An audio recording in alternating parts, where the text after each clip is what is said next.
ஆனால் இந்த நண்பர் நிமித்தமாக நான் சோழ்ந்து போயிட்டு ஒரு நாள் ஆண்டவர் பாதத்தில் உட்காரும் பொழுது உண்மையான நண்பர் இயேசு பார்த்தேன். ஆமாம், இந்நாள் வரைக்கும் எனக்கு ஃப்ரெண்ட்ஸுன்னு நிறைய இருந்திருக்கிறாங்க. ஆனால் எப்போ நண்பர்கள் துரோகம் கண்ணுக்கு தெரிகிற நல்லா கேளுங்க, நல்லா இருக்கும்.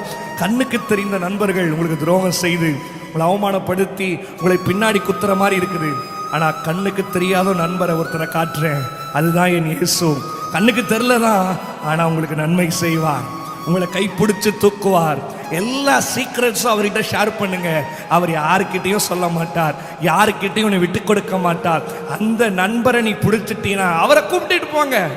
அவர் உங்க கூட எல்லா காலத்திலும் ஆபத்திலையும் கூட இருப்பாரு, பணம் இல்லாத போதும் கூட இருப்பாரு, உறவுகள் பிரிந்த போதும் கூட இருப்பாரு, முக்கியமா உன் தனிமையிலும் கூட இருப்பாரு, உன்னுடைய வேதனையிலும் கூட இருப்பாரு. அந்த நண்பரை பிடிச்சுக்கிறீங்களா?